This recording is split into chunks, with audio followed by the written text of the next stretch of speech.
अस्सलाम वालेकुम। एक छोटा सा रिव्यू है, मेरा एक्सपीरियंस है। ये होंडा सिविक मेरे पास है। इसको मेरे पास तकरीबन 1 साल हो गया है। ये 2018 लेट का मॉडल है और ये मैंने ख़रीदा था कोई 1-1.5 साल पहले, और तब से इसको मैं स्पेयरिंगली चला रहा हूँ, चूँकि इसको मुझे चलाने का ख़ास मज़ा नहीं आता।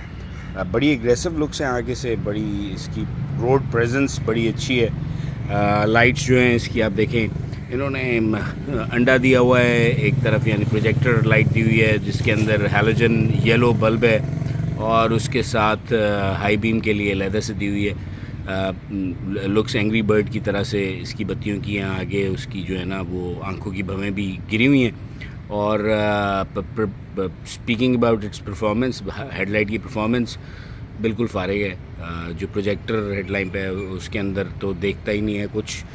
उसके अंदर मैंने बल्ब भी चेंज करा के डाल दिए, वो नाइट ब्रेकर श्रेकर लगा के, लेकिन कोई ख़ास फर्क नहीं पड़ा। बॉनेट की लेंथ इसकी ठीक ठाक है, काफ़ी बड़ी, और लेकिन इसके ऊपर जो शीट यूज़ हुई है वो इतनी मज़े की नहीं है। साइड्स के ऊपर भी इसकी स्टाइलिंग अच्छी है, और अगर आप देखें तो काफ़ी स्पोर्टी सी इसकी जो है ना साइड लुक है। वॉल्स जो हैं इसकी दरवाज़ों की, और इसकी जो रेयर कर्व्स जो हैं ये बहुत इसको थोड़ा सा एक स्पोर्टी सा फिनिश दे देती हैं। विंड स्क्रीन एडिक्वेटली वाइड है। ए पिलर्स जो हैं वो उनका साइज़ काफ़ी कम है, लिहाजा ब्लाइंड स्पॉट्स कोई इतने ख़ास नहीं है। यहाँ पे एक बत्ती जलती रहती है जिसके अंदर येलो लाइट है। रिम्स इसके अभी मतलब ट्विन टोन में मुझे तो अच्छे नहीं लगते, लेकिन लोगों को ये रिम पसंद है। मुझे तो बिल्कुल प्लेन सिल्वर कलर या दूसरा कलर हो तो वो, इसमें योकोहामा के मैंने टायर ब्लू अर्थ के, मुझे हमेशा से ये टायर पसंद है, वो डलवा लिए थे ताकि इसकी राइड की जो बम्पीनेस है उनको कम किया जा सके, जो कि अनफॉर्चुनेटली कोई ख़ास फ़र्क नहीं पड़ा। फ़र्क पड़ा है लेकिन बहुत ज़्यादा फ़र्क नहीं पड़ा। और अगर हम पीछे की तरफ आ जाएं इसके, तो काफ़ी बल्की सी और मोटी सी लुक देती है। इसकी जो लाइट्स हैं वो ज़रा स्पेस क्राफ्ट टाइप हैं, वो कन्वेंशनल थोड़ी सी होती तो ज़्यादा बेहतर लगती, मेरा अपना ख्याल ये है। और बूट स्पेस गाड़ी की काफ़ी ठीक ठाक है, लगती छोटी है लेकिन काफ़ी बड़ी है। Thank you. अच्छा जी, गाड़ी के हम अंदर आ गए हैं। तो जिस तरह से जनरली होंडा और टोयोटा का कंपैरिजन कर रहे होते हैं, तो टोयोटा बड़ा सिंपल सा उसका डैशबोर्ड होता है, सीधा सीधा, और कोई उसके अंदर कोई ख़ास उन्होंने मेहनत नहीं की होती उसके डिज़ाइन को करने में। इसका डैशबोर्ड उस लिहाज से अच्छा है। यहाँ पे ये मैंने पेंडों वाला काम किया हुआ है, ऊपर ये डाला हुआ है चूँकि इसकी रिफ्लेक्शन आती है, जो कि एक बहुत बड़ा इशू है, और वो आंखों में चुभती है, और इसलिए मुझे ये ऊपर डालना पड़ गया ताकि रिफ्लेक्शन ना आए। तो हम शुरू करते हैं इसके मटेरियल से। साइड डोर्स के अंदर यहाँ पे पैडिंग है फोम की, ये भी सॉफ्ट है। ये अच्छी चीज़ है कि ये इन्होंने दरवाजे के इधर ये सॉफ्ट दे दिया। ये प्लास्टिक है जो कि जिस पे निशान आ जाते हैं। ये गाड़ी चूँकि बेरली 4000 किलोमीटर चली हुई है, लिहाजा आपको निशान उस तरह से नज़र नहीं आएंगे। यहाँ पे इसके सारे कंट्रोल्स दिए हुए हैं। 2 फ्रंट ऑटो हैं, और यानी ऑटो से मुराद ये कि दबाएं तो खुद ही नीचे चले जाते हैं, हल्का सा दबाने, पुश करने के बाद छोड़ दें, और पुश करने के बाद ऊपर, पुल करने के बाद छोड़ दें तो ऊपर आ जाते हैं। बाकी इसके कान जो हैं वो साइड व्यू मिरर्स वो भी मोटराइज्ड हैं, बंद खुल हो जाते हैं। यहाँ पे पुश बटन लगा हुआ है, और सुरख सा रंग होता है इसका जो लोगों को बड़ा पसंद आता है। यहाँ पे कार्बन फाइबर को मिमिक किया हुआ है उन्होंने, और ये एक अदद सिल्वर लाइनिंग है जो चल रही है और प्रोनाउंस हुई है यहाँ से लेके वहाँ तक, और इसी तरह से दरवाज़ों के अंदर भी आप देखेंगे कि ये प्रोनाउंस्ड है, जिससे इसकी लुक काफ़ी इम्प्रूव हो जाती है। अब मटेरियल्स जो यूज़ हुए हैं ये सॉफ्ट टच है, लेकिन सॉफ्ट काफ़ी हार्ड सॉफ्ट टच है।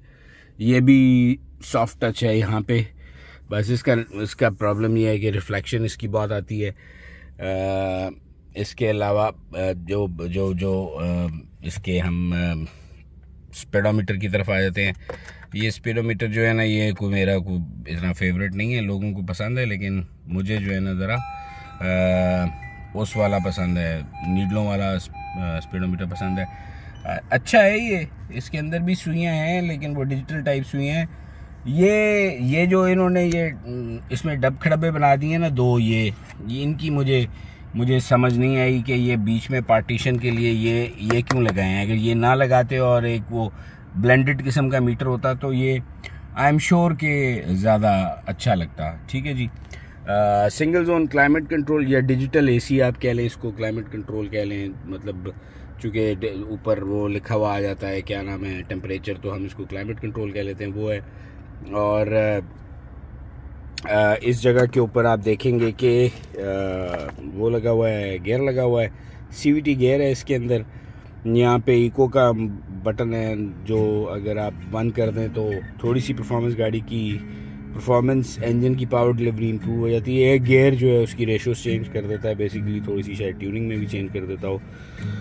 इलेक्ट्रॉनिक पार्किंग के साथ आती है और ऑटो होल्ड है, ब्रेक होल्ड क्या उसे कहते हैं।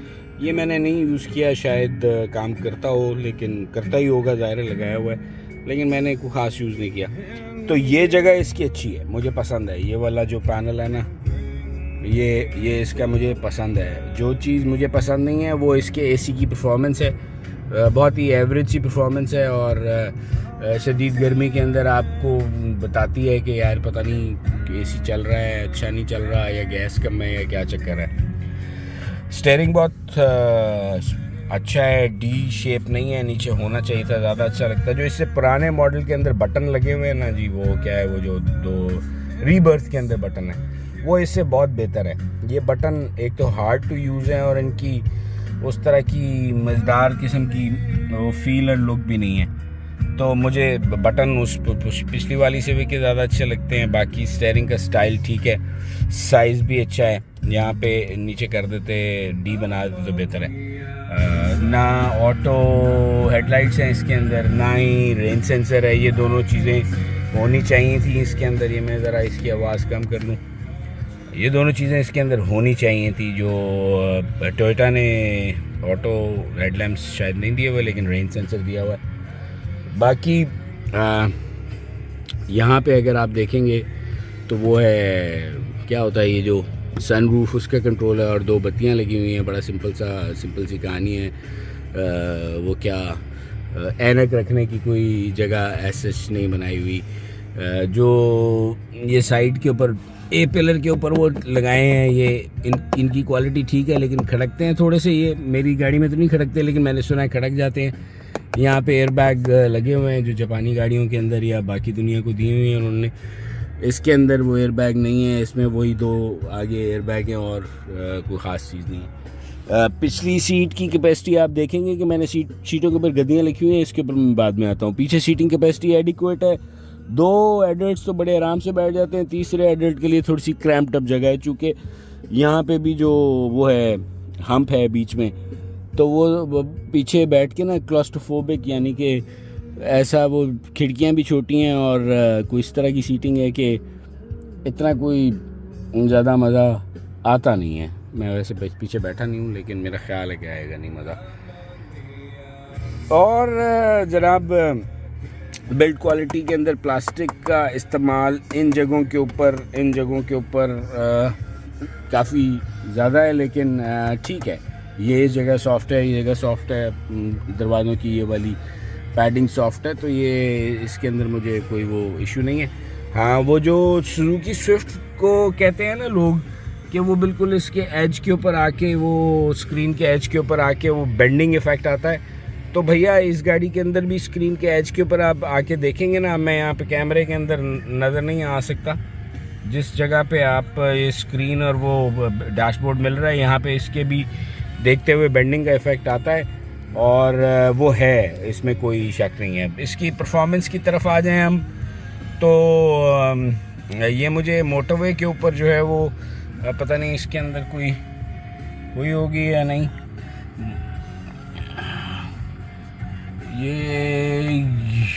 ये एवरेज दे रही है 16.1। ये है मोटरवे की एवरेज 120 kph के ऊपर, 120 किलोमीटर 16.1 से 17 के बीच में, 110 से नीचे रखें तो 17 के बीच में, और उससे ऊपर जाएं तो ये 16 120 के करीब, उससे ऊपर चले जाएँ तो ये कम होती जाती है। शहर में ये मुझे कोई तमीज़ से चलाऊँ ना मैं तो 12, 12.5 दे देती है। 12.5, 12, 11.5 depending upon AC non AC, 11.5 से 12.5 के बीच में दे देती है आराम से। बिल्कुल ऐसे ही है।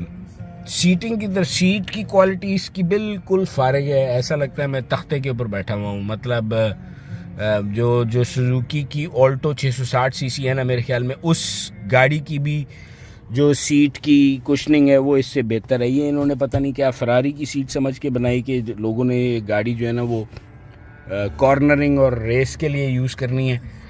बिल्कुल फारिग सीट्स हैं। आई एम सॉरी बट ऐसे ही है, मुझे ये मेरा एक्सपीरियंस है या मुझे लगता है एब्सोल्युटली फारिग सीट्स हैं इसकी। थकी हुई बंदा जो है ना लकड़ के ऊपर, और दूसरा इतना अंदर चला जाता है बंदा, स्पेशली ये जो पैसेंजर सीट है ये तो इसमें है, चलो ये इसको मैं ऊपर कर लेता हूँ।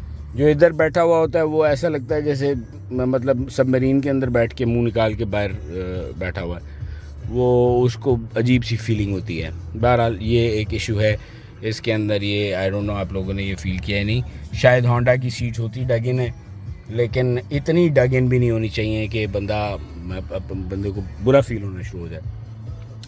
ड्राइव क्वालिटी प्लेयर का जो इसकी पिक और वो है वो चूँकि CVT गियर है और CVT गियर इतना एफिशिएंट नहीं है पावर डिलीवरी के अंदर, लिहाजा इसकी जो पिकअप है वो अच्छी है, मतलब अपने सेगमेंट की गाड़ियों के अंदर ठीक है, लेकिन बहुत अच्छी नहीं है। जो टोयोटा करोला है 1.8 ग्रैंडे या ग्रांजी अल्टस, उसका गियर और उसके इंजन का जो मैरिज, जो आपस में फ्यूजन है ना, वो अमेजिंग है, वो बहुत अच्छी पिकअप देता है उसको।